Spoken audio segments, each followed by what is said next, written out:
मैं गौरव जोशी श्रीमती मोहरी देवी Tapadia girls college Jaswantgarh के इस यूट्यूब चैनल पर आपका स्वागत करता हूं। हम पढ़ रहे हैं डिपार्टमेंटल अकाउंट्स, विभागीय खाते। इस चैप्टर का 12वां क्वेश्चन आज सॉल्व करते हैं। 3 विभाग हैं, गारमेंट विभाग, विक्रय विभाग तथा सामान्य प्रशासन विभाग। गारमेंट विभाग अपना माल लागत पर 20% की दर से लाभ लेकर विक्रय विभाग को हस्तांतरित करता है। तो जो गारमेंट विभाग है, गारमेंट विभाग द्वारा माल तैयार कर लिया जाता है और गारमेंट विभाग वस्त्र तैयार करके अपना माल लागत पर 20% की दर से लाभ कमाकर विक्रय विभाग को हस्तांतरित करता है। तो गारमेंट विभाग द्वारा माल बना लिया जाता है और फिर अपने माल में 20% लाभ जोड़कर, लागत पर 20% लाभ जोड़कर माल को विक्रय विभाग को हस्तांतरित कर दिया जाता है और विक्रय विभाग द्वारा, सेलिंग डिपार्टमेंट द्वारा उस माल को आगे जो है ग्राहकों को बेच दिया जाता है। निम्न विवरण से 31 मार्च 2018 को समाप्त होने वाले वर्ष के लिए विभागीय व्यापार एवं लाभ हानि खाता तैयार कीजिए। तो विभागीय व्यापार एवं लाभ हानि खाता तैयार करना है जिससे दोनों विभागों की लाभ अथवा हानि की स्थिति पता की जा सके। दोनों विभागों के संबंध में आंकड़े दिए गए हैं। ओपनिंग स्टॉक दिया गया है गारमेंट डिपार्टमेंट का 1,20,000, सेलिंग डिपार्टमेंट का 80,000। परचेजेज दी गई है गारमेंट डिपार्टमेंट की 5 लाख रुपए की और सेलिंग डिपार्टमेंट की परचेज हमको नहीं दी गई है क्योंकि सेलिंग डिपार्टमेंट परचेज नहीं करता है। सेलिंग डिपार्टमेंट के पास माल जो गारमेंट डिपार्टमेंट द्वारा हस्तांतरित किया जाता है। Wages and other expenses, garment department की जो मजदूरी और अन्य खर्चे हैं वो 1,25,000 रुपए के और सेलिंग डिपार्टमेंट के मजदूरी और अन्य खर्चे हैं 25,000 रुपए के। क्लोजिंग स्टॉक दिया गया है गारमेंट डिपार्टमेंट का 45,000 रुपए और सेलिंग डिपार्टमेंट का है 95,000 रुपए। सेल्स, गारमेंट डिपार्टमेंट की बिक्री नहीं दी गई है क्योंकि गारमेंट डिपार्टमेंट द्वारा जो माल का हस्तांतरण है सेलिंग डिपार्टमेंट को किया जाता है, बाहरी कस्टमर को, ग्राहकों को विक्रय नहीं किया जाता। और सेलिंग डिपार्टमेंट द्वारा सेल्स की गई है 11,05,000 रुपए की।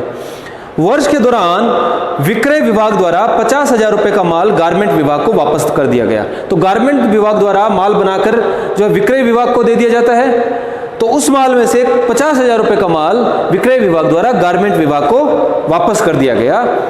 सामान्य प्रशासन विभाग के वे निम्न है। तो 3 विभाग बताए गए हैं, गारमेंट विभाग, विक्रय विभाग और सामान्य प्रशासन विभाग। तो सामान्य प्रशासन विभाग के संबंध में खर्चे दिए गए हैं कि जो सामान्य प्रशासन विभाग का जो मैनेजर है, मैनेजर की सैलरी है 1,000 रुपये प्रति माह, 1,000 रुपया पर मंथ दी गई है। क्लर्क की सैलरी दी गई है 600 रुपया प्रति माह। ये क्लर्क 2 है, इस क्वेश्चन में 2 क्लर्क हैं और प्रत्येक क्लर्क की सैलरी है 600 रुपया पर मंथ। मेंटेनेंस एक्सपेंसेज, जो रख रखाव के खर्चे हैं वो है 9,600 रुपया पर एनम। तो जो मैनेजर की और जो क्लर्क की सैलरी दी गई है वो तो पर मंथ दी गई है और जो मेंटेनेंस के एक्सपेंसेज है वो साल भर के दिए गए हैं। सामान्य प्रशासन विभाग के व्ययों को गारमेंट एवं विक्रय विभाग में बराबर बराबर बांटना है।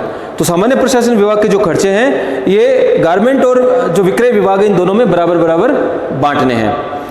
विभागीय व्यापार एवं लाभ हानि खाता तैयार कीजिए। तो हमको दोनों विभागों का व्यापार एवं लाभ हानि खाता तैयार करना है। Departmental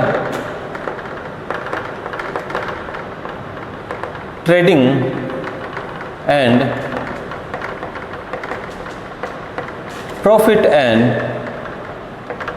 loss account for the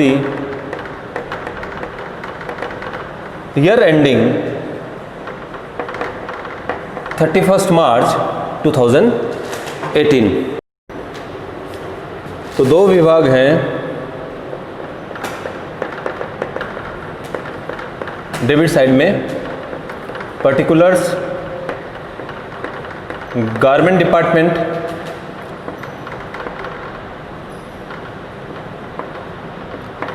selling department, particulars credit side में,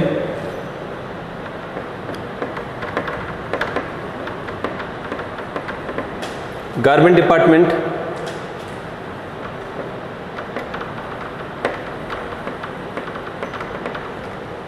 सेलिंग डिपार्टमेंट,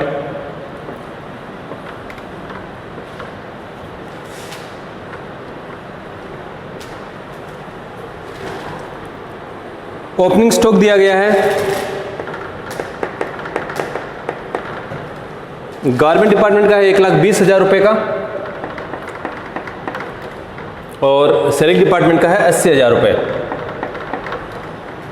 परचेजेस दी गई हैं। परचेज गारमेंट डिपार्टमेंट की दी गई है 5 लाख रुपए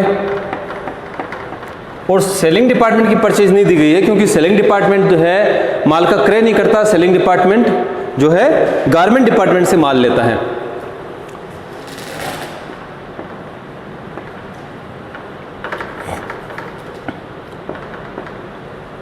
वेजेज एंड अदर एक्सपेंसेस, मजदूरी और अन्य व्यय गारमेंट डिपार्टमेंट के हैं 1,25,000 रुपए के और 25,000 रुपए के हैं सेलिंग डिपार्टमेंट के।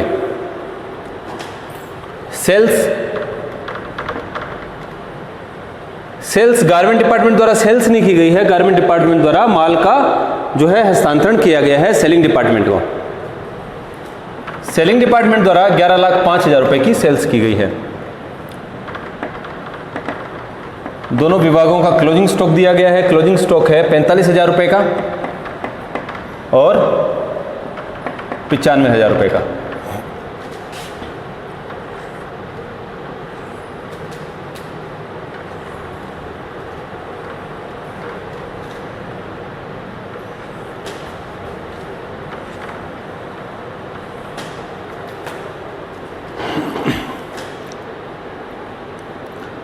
अब हमको गारमेंट डिपार्टमेंट द्वारा सेलिंग डिपार्टमेंट को कितना माल ट्रांसफर किया गया वो हमको ज्ञात करना होगा।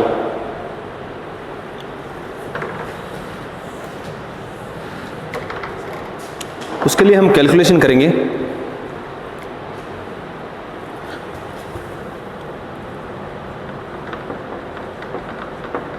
Calculation of goods transferred from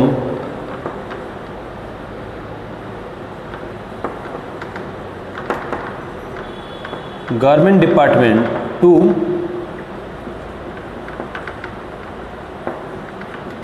selling department. Selling department को गारमेंट डिपार्टमेंट से कितना माल ट्रांसफर किया गया। तो गारमेंट डिपार्टमेंट के पास ओपनिंग स्टॉक था 1,20,000 रुपए का ओपनिंग स्टॉक था गारमेंट डिपार्टमेंट के पास। गारमेंट डिपार्टमेंट द्वारा कुछ माल खरीदा गया, 5 लाख रुपए का माल खरीदा गया और इस 5 लाख रुपए के माल को तैयार करने में वेजेज और अन्य खर्चे किए गए 1,25,000 रुपए के,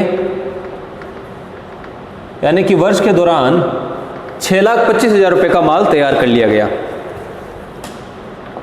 1,20,000 रुपए का माल था और 6,25,000 रुपए का माल और तैयार कर लिया गया। तो कुल मिलाकर 7,45,000 रुपए का माल तैयार कर लिया गया। इस 7,45,000 के माल में से क्लोजिंग स्टॉक के रूप में बचता है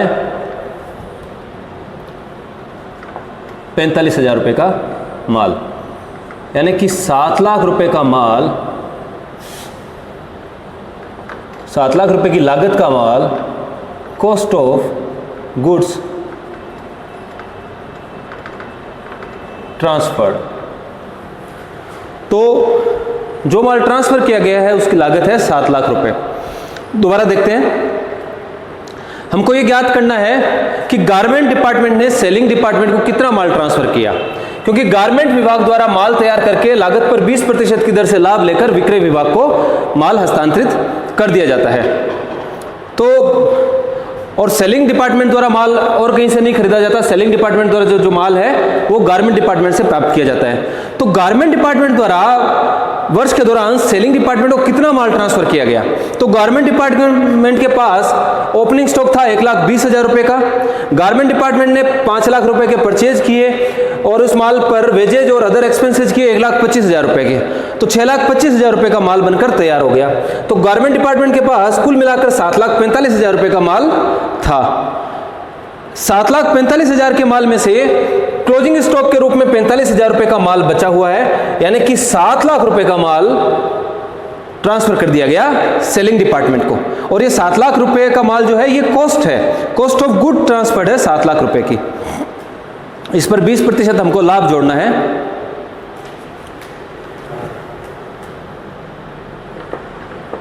गुड्स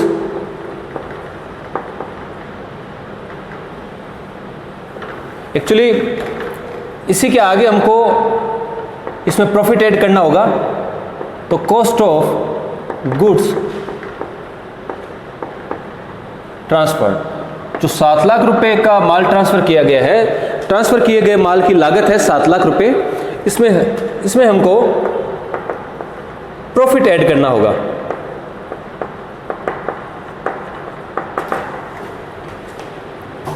बीस % लाभ कमाया जाता है, लागत पर 20% लाभ कमाया जाता है। तो जो माल ट्रांसफर किया गया है उसकी लागत है 7 लाख रुपए की, और 7 लाख रुपए पर 20% का लाभ कमाकर इस माल को ट्रांसफर किया गया होगा। तो प्रॉफिट 20% किधर से प्रॉफिट जोड़ देंगे 7 लाख में, तो 7 लाख का 20% होता है 1,40,000 रुपये। 7 लाख का 20% है 1,40,000 रुपये। 8,40,000 रुपये का माल जो है गारमेंट डिपार्टमेंट द्वारा सेलिंग डिपार्टमेंट को वर्ष में ट्रांसफर किया गया है। एक अन्य सूचना और दी गई है क्वेश्चन में कि वर्ष के दौरान विक्रय विभाग द्वारा 50,000 रुपये का माल गारमेंट विभाग को वापस कर दिया गया। वर्ष के दौरान विक्रय विभाग द्वारा 50,000 रुपये का माल गारमेंट डिपार्टमेंट को वापस कर दिया गया। तो ये जो सेल्स है, इस सेल्स में हम अगर टोटल सेल्स हमको ज्ञात करनी है, ये नेट सेल्स है, नेट ट्रांसफर है, तो इसमें ज्ञात करने के लिए हमको जो रिटर्न किया हुआ गुड्स है वो भी ऐड करना है, क्योंकि ये जो 8,40,000 रुपये का जो हमने ज्ञात किया है, गुड्स ट्रांसफर हमने ज्ञात किया है, वो नेट है। इस नेट जो ट्रांसफर है इसमें हमको जो गुड्स रिटर्न किया गया है विक्रय विभाग द्वारा, जो माल वापस भेज दिया गया था गारमेंट डिपार्टमेंट को, वो भी हमको इसमें ऐड करना है। तो कुल मिलाकर 8,90,000 रुपये का माल ट्रांसफर किया गया है। Value of goods transfer. तो विक्रय जो गारमेंट विभाग है उसके द्वारा 8,90,000 रुपये का माल ट्रांसफर किया गया है। तो जो माल ट्रांसफर किया गया विक्रय विभाग, तो विक्रय विभाग के लिए परचेज के समान है। Goods transferred from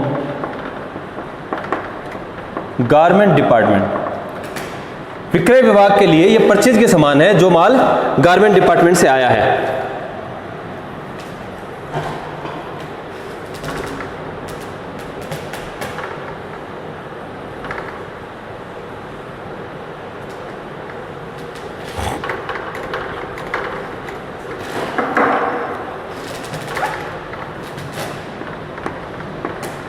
Goods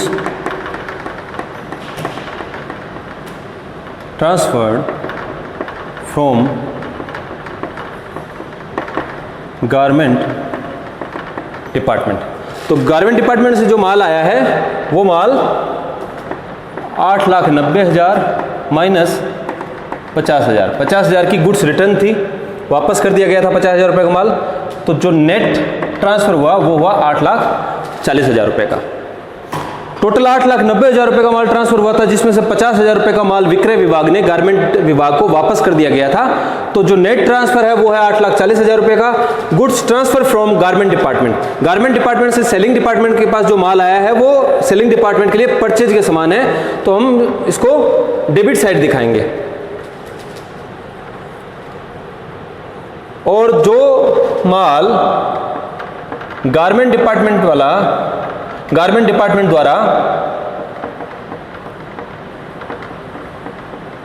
selling department को ट्रांसफर किया गया है वो गारमेंट डिपार्टमेंट के लिए विक्रय के समान है, तो वो क्रेडिट साइड में दिखाया जाएगा। गुड्स ट्रांसफर टू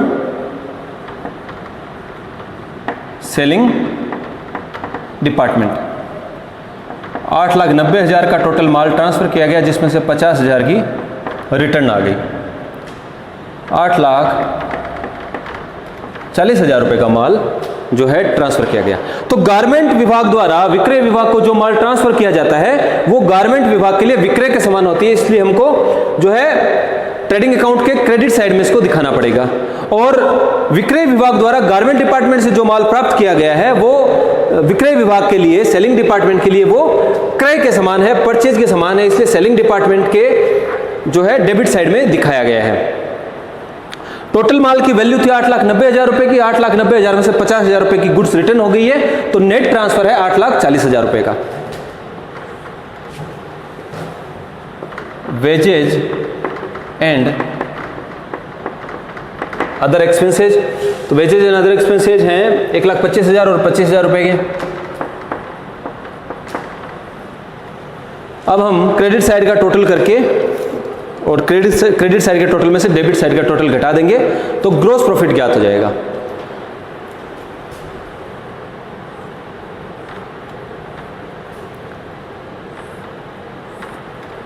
$8,85,000 है गारमेंट डिपार्टमेंट के क्रेडिट साइड का टोटल। 8,85,000 में से 1,20,000 ओपनिंग स्टॉक के, 1,20,000 ओपनिंग स्टॉक के, 5 लाख परचेज के और 1,25,000 वेजेज एंड अदर एक्सपेंसेस के माइनस कर दिए, तो जो ग्रॉस प्रॉफिट है गारमेंट डिपार्टमेंट का ग्रॉस प्रॉफिट है 1,40,000 रुपये।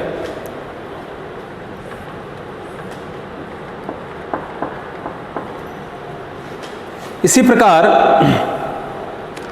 सेलिंग डिपार्टमेंट के क्रेडिट साइड का टोटल कर लेंगे 11,05,000 plus 95,000।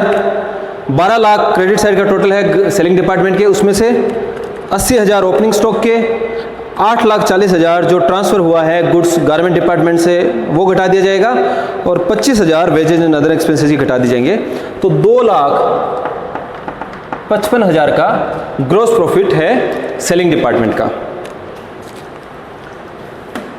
Profit and loss account बनाएंगे।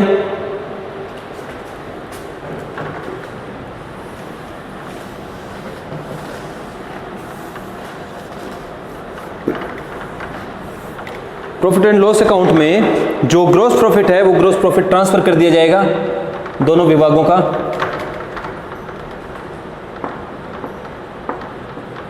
Gross profit profit and loss account के क्रेडिट साइड में ट्रांसफर कर दिया जाएगा। 1,40,000, 2,55,000। प्रॉफिट एंड लॉस अकाउंट के डेबिट साइड में जो सामान्य प्रशासन विभाग के व्यय हैं, सामान्य प्रशासन विभाग के जो खर्चे हैं उनको डेबिट किया जाए। तो पहला खर्चा है सामान्य प्रशासन विभाग का है मैनेजर की salary, managers salary. Manager salary है 1,000 रुपया प्रति माह, तो 12 महीने की सैलरी है 12,000, जिसको 1:1 बराबर बराबर बांटा जाएगा। तो इस 12,000 को 6,000 और 6,000 में बांट दिया जाएगा, 1:1 में बांटा जाएगा। 12,000 को बराबर बराबर बांटा जाएगा, तो 6,000 गारमेंट डिपार्टमेंट के हिस्से आएगा और 6,000 सेलिंग डिपार्टमेंट के। इसी प्रकार क्लर्क्स, जो क्लर्क हैं, क्लर्क की सैलरी है 600 रुपये पर मंथ। 2 क्लर्क हैं तो 600 रुपये है एक महीने की एक क्लर्क की, तो 2 क्लर्क की होगी 1,200 और 12 महीने से गुणा कर देंगे तो 14,400 है क्लर्क की सैलरी। क्लर्क सैलरी 14,400 को बराबर बराबर बांटेंगे तो 7,200, 7,200। मेंटेनेंस एक्सपेंसेज, मेंटेनेंस एक्सपेंसेज है 9,600 को 600 के 9,600 को बराबर बराबर बांटे तो 4,800, 4,800 दोनों विभागों के हिस्से आता है। ग्रॉस प्रॉफिट में से ये खर्चे घटा दिए जाएंगे तो नेट प्रॉफिट ज्ञात हो जाएगा। 1,40,000 में से 6,000, 7,200, 1,40,000 में से 6,000, 7,200 और 4800। तो गारमेंट डिपार्टमेंट का नेट प्रॉफिट है 1,22,000 रुपये और 2,55,000 ग्रॉस प्रॉफिट है सेलिंग डिपार्टमेंट का। तो 2,55,000 में से 6,000, 7,200 और 4800 माइनस कर देंगे तो 2,37,000 नेट प्रॉफिट आ रहा है सेलिंग डिपार्टमेंट का। टोटल बराबर कर देंगे 2,55,000, 1,40,000, 2,55,000, 1,40,000। इस क्वेश्चन में एक महत्वपूर्ण चीज रह जाती है, जब एक विभाग द्वारा दूसरे विभाग को माल का हस्तांतरण लागत में कुछ लाभ जोड़कर किया जाता है और दूसरे विभाग के पास उस माल में से कुछ माल क्लोजिंग स्टॉक के रूप में बच जाता है, तो दूसरे विभाग के पास जो क्लोजिंग स्टॉक बचा हुआ है और उस क्लोजिंग स्टॉक में जो माल दूसरे विभाग से आया हुआ है उस माल के मूल्य में जो लाभ जुड़ा हुआ है वो लाभ अभी तक फर्म को वसूल नहीं हुआ है। उस अनरियलाइज्ड प्रॉफिट की, उस नए वसूल हुए लाभ की गणना हमको करनी होती है। इस क्वेश्चन में ऐसा ही हुआ। इस क्वेश्चन में गारमेंट डिपार्टमेंट द्वारा सेलिंग डिपार्टमेंट को माल का ट्रांसफर किया जाता है और सेलिंग डिपार्टमेंट द्वारा केवल माल गारमेंट डिपार्टमेंट से लिया जाता है, बाहर से कहीं से नहीं खरीदा जाता। अब अगर सेलिंग डिपार्टमेंट के पास कुछ माल क्लोजिंग स्टॉक के रूप में बच जाता है तो उस क्लोजिंग स्टॉक के माल की जो वैल्यू है उस माल के मूल्य में लाभ की राशि भी जुड़ी हुई है और वो लाभ की राशि अभी तक गारमेंट डिपार्टमेंट को तो वसूल हो गई, लेकिन फर्म को उस लाभ की राशि वसूल नहीं हुई है, क्योंकि वो जो माल है वो अभी तक फर्म के पास ही पड़ा है, वो माल अभी सेलिंग डिपार्टमेंट के पास पड़ा है। भले ही वो माल गारमेंट डिपार्टमेंट के यहां से निकल गया हो, लेकिन सेलिंग डिपार्टमेंट के पास अभी तक पड़ा है, यानी कि फर्म से बाहर नहीं गया है और उस माल में जो लाभ जुड़ा हुआ है वो लाभ अभी तक फर्म को वसूल नहीं हुआ है। तो वो ऐसा लाभ, न वसूल हुआ लाभ कहलाता है, अनरियलाइज्ड प्रॉफिट कहलाता है और उस अनरियलाइज्ड प्रॉफिट की गणना हमको इस क्वेश्चन में करनी है। तो इस क्वेश्चन में सेलिंग डिपार्टमेंट के पास 95,000 रुपए का क्लोजिंग स्टॉक है और सेलिंग डिपार्टमेंट जो है माल केवल गारमेंट डिपार्टमेंट से ही खरीदता है, यानी कि 95,000 रुपए का माल गारमेंट डिपार्टमेंट से आया हुआ है और गारमेंट डिपार्टमेंट द्वारा जो है लागत में 20% लाभ जोड़कर जो है माल का विक्रय करता है। तो हमको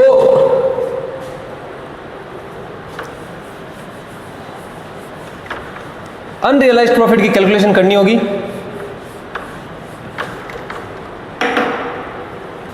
Unrealized profit on closing stock of selling department। तो सेलिंग डिपार्टमेंट के पास जो क्लोजिंग स्टॉक पड़ा है वो क्लोजिंग स्टॉक गारमेंट डिपार्टमेंट से आया है। गारमेंट डिपार्टमेंट द्वारा जो लाभ उसमें जोड़ा गया था वो लाभ अभी फर्म को वसूल नहीं हुआ है। तो जो क्लोजिंग स्टॉक में जो लाभ जुड़ा हुआ है उस लाभ की हमको गणना करनी है और वो लाभ अनरियलाइज है, अभी तक फर्म को वसूल नहीं हुआ। तो 95,000 रुपए का क्लोजिंग स्टॉक है सेलिंग डिपार्टमेंट के पास और जो गारमेंट डिपार्टमेंट है उसके द्वारा लागत पर 20% लाभ कमाया जाता है, लेकिन ये तो विक्रय मूल्य है। लागत पर 20% लाभ कमाकर जो है सेलिंग डिपार्टमेंट को बेचा जाता है। तो जो सेलिंग डिपार्टमेंट के पास जो माल आया है वो तो विक्रय मूल्य पर आया है। तो जब विक्रय मूल्य पर यदि लागत पर लाभ का प्रतिशत दिया गया हो, लागत पर लाभ का प्रतिशत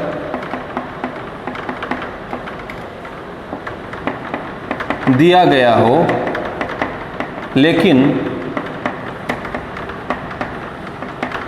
विक्रय पर लाभ की राशि ज्ञात करनी हो तो निम्न सूत्र द्वारा लाभ की राशि ज्ञात की जाएगी। जब लागत पर लाभ का प्रतिशत दिया गया हो,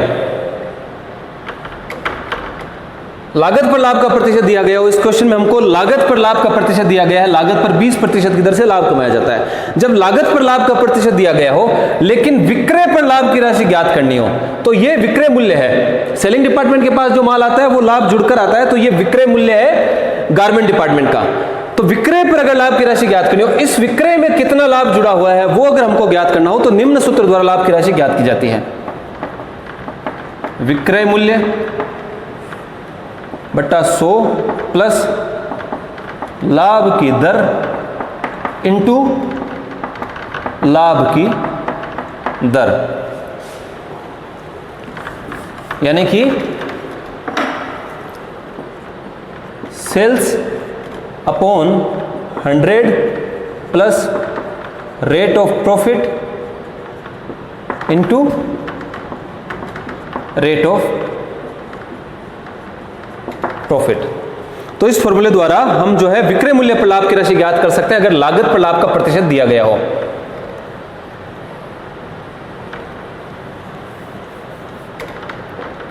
तो 95,000 रुपये का क्लोजिंग स्टॉक है जिसमें लागत पर 20% लाभ जोड़ा गया है, तो 100 प्लस 20 इंटू 20 कर दिया जाएगा। और इसको अगर हल कर लें 95,000 में 120 का भाग लगाकर 20 से गुणा कर लिया जाए। 95,000 में 120 का भाग लगाकर 20 से गुणा कर लिया जाए तो ये आता है 15,833 रुपये 33 पैसे।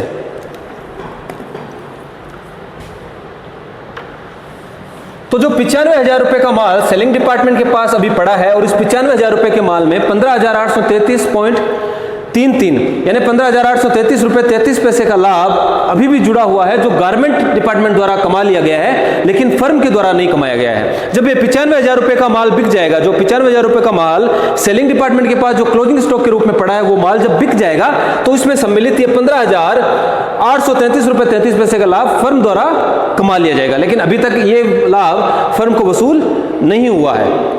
इसी प्रकार जो सेलिंग डिपार्टमेंट के पास जो ओपनिंग स्टॉक था, वो ओपनिंग स्टॉक भी पिछले साल क्लोजिंग स्टॉक के रूप में था और उस क्लोजिंग स्टॉक में जो लाभ वसूल नहीं हुआ था उस लाभ को पिछले वर्ष के लाभों की गणना करते समय उस लाभ को घटा दिया गया होगा। लेकिन क्यों? क्योंकि पिछले वर्ष वो माल बिका नहीं था, लेकिन इस वर्ष वो माल हमने ओपनिंग स्टॉक के रूप में दिखाया है और वो माल अब बिक चुका है। जो ओपनिंग स्टॉक के रूप में जो सेलिंग डिपार्टमेंट के पास जो माल था उस माल में भी नया वसूल हुआ लाभ सम्मिलित था, लेकिन ये ओपनिंग स्टॉक अब इस साल बिक चुका होगा। इसलिए इस माल में ओपनिंग स्टॉक में जो नया वसूल हुए लाभ की राशि है वो इस साल वसूल होगी, इसलिए वो लाभ अब कमा लिया गया है। तो वो जो ओपनिंग स्टॉक में जो नया वसूल हुआ लाभ की राशि है वो राशि इस साल के लाभों में जोड़ दी जाएगी। अनरियलाइज्ड प्रॉफिट ऑन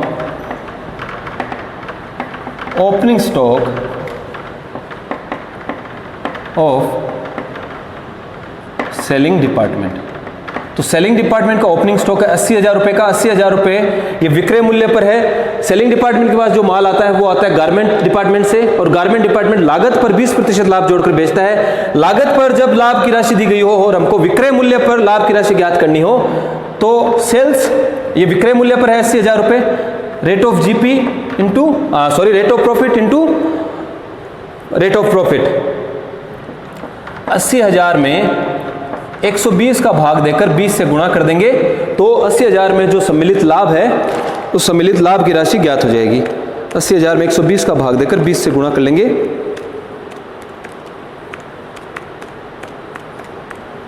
तो ये आ रहा है 13,333 रुपये। यह आता है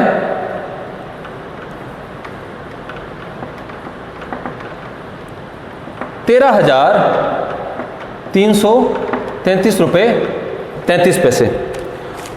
तो ये बात ध्यान रखनी है कि क्लोजिंग स्टॉक में जो नया वसूल हुआ लाभ है वो लाभ हम लाभों की गणना करते समय फर्म के लाभों में से वो लाभ घटाते हैं, उसको डेबिट करते हैं, और ओपनिंग स्टॉक में जो नए वसूल हुए लाभ की राशि सम्मिलित होती है उस राशि को हम लाभों में जोड़ देते हैं। यानी कि जब जनरल P&L अकाउंट बनाते हैं तो उसको क्रेडिट साइड में दिखाते हैं। तो एक तो तरीका यह है कि जो क्लोजिंग स्टॉक पर जो नया वसूल हुआ लाभ है उसको तो जनरल P&L अकाउंट के डेबिट साइड में दिखा दिया जाए और जो ओपनिंग स्टॉक पर नया वसूल हुआ लाभ है उसको जो है जनरल P&L अकाउंट के क्रेडिट साइड दिखा दिया जाए। एक तो ये तरीका है। दूसरा तरीका ये रहता है कि इन दोनों लाभों का अंतर ज्ञात कर लिया जाए, और जैसा भी अंतर होता है, अगर क्लोजिंग स्टॉक में सम्मिलित नए वसूले लाभ की राशि ज्यादा है और ओपनिंग स्टॉक में नए वसूले लाभ की राशि कम है, तो जो अंतर की राशि है उसको हम जनरल P&L अकाउंट के डेबिट साइड में दिखा देते हैं। अगर ओपनिंग स्टॉक पर नए वसूले लाभ की राशि ज्यादा है और क्लोजिंग स्टॉक पर नए वसूले लाभ की राशि कम है, तो जो अंतर की राशि है उसको हम जनरल P&L अकाउंट के क्रेडिट साइड में दिखा देते हैं। तो क्लोजिंग स्टॉक की राशि यहां पर ज्यादा है 15,833.33 पैसा, और ओपनिंग स्टॉक में जो नए वसूल लाभ है 13,333.33 पैसा। तो 15,833.33 पैसे में से 13,333.33 पैसे को घटा दिया जाएगा, तो जो डिफरेंस है वो डिफरेंस आता है 15,833.33 पैसे में से 13,333 घटाया, तो ये डिफरेंस आ रहा है 2,500 रुपए का। स्टॉक में जो नए वसूले लाभ की राशि सम्मिलित है उसको क्रेडिट साइड दिखा दें।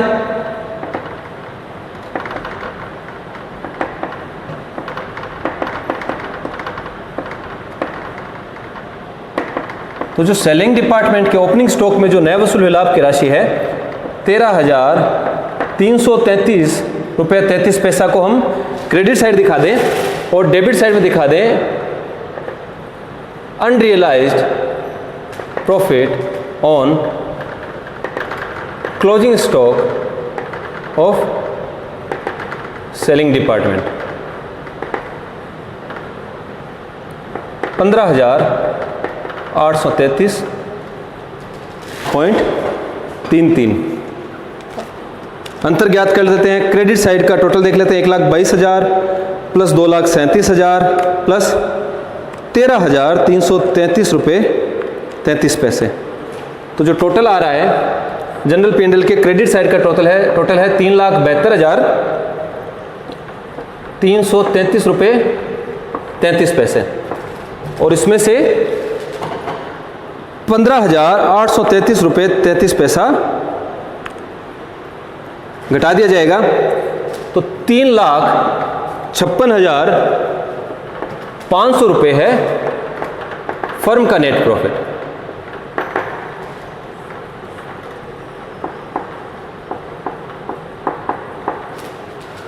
दोनों का टोटल बराबर कर देंगे। आज के लिए इतना ही।